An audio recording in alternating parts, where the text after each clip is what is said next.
നമ്മുടെ ഇന്നത്തെ പരിപാടി എന്ന് വെച്ചാൽ നമ്മുടെ അരി അങ്ങ് തീർന്നായിരുന്നു. അപ്പം കടയിൽ പോയി ഒരു അരി എടുക്കാൻ കരുതി. അവിടെ ചെന്നപ്പോൾ പിന്നെ നമ്മുടെ കുറച്ച് വീട്ടു സാധനവും മേടിക്കണമായിരുന്നു. അങ്ങനെ നമ്മൾ ആദ്യം അരിയൊക്കെ എടുത്തുകൊണ്ട് വന്നു. വീട്ടിൽ കൊണ്ട് വെച്ചതിന് ശേഷം നമ്മൾ പിന്നെ കടയിൽ പോയി നമ്മുടെ സാധനങ്ങളൊക്കെ എടുത്തുകൊണ്ട് വന്നു. ലിസ്റ്റ് കൊണ്ട് കൊടുത്തായിരുന്നു. അത് വെച്ച ഒരു സാധനമൊക്കെ എടുത്ത് വെച്ചായിരുന്നു.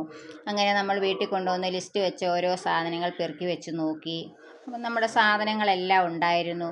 നമ്മൾ കൊച്ചുള്ളി കുറവായിരുന്നു, അതും വാങ്ങിച്ചു. പിന്നെന്ന് വെച്ചാൽ സൺഫ്ലവറാണ് നമ്മൾ കൂടുതൽ ഉപയോഗിക്കുന്നത്. വെളിച്ചെണ്ണ ഒരു കുപ്പി വാങ്ങിക്കും. അത് അവിയലിനകത്തോ പച്ച വെളിച്ചെണ്ണ ഒഴിക്കേണ്ടതിനകത്തൊക്കെ മാത്രമേ ഉപയോഗിക്കത്തുള്ളൂ. അല്ല, നമ്മൾ കൂടുതലും സൺഫ്ലവറാണ് ഉപയോഗിക്കുന്നത്.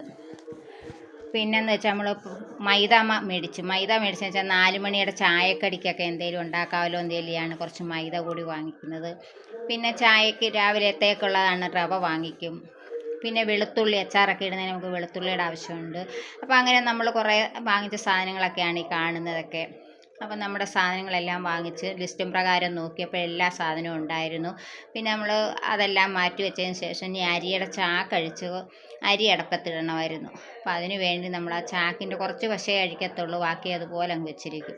അങ്ങനെ പിന്നെ നമ്മൾ അരി അളക്കുന്ന മുളനാഴി വെച്ചാണ്. അപ്പോൾ നമ്മുടെ നാഴിയൊക്കെ എടുത്തുകൊണ്ട് വന്നു, നമ്മുടെ ചാക്കൊക്കെ അഴിച്ചു, അരിയൊക്കെ അളന്നു, നമ്മൾ അരി അടപ്പത്തൊക്കെ അങ്ങനെ ഇട്ടു. അപ്പോൾ ഇന്നത്തെ വീഡിയോ ഇത്രയൊക്കെ ഉള്ളൂ. Okay, bye bye, Tata.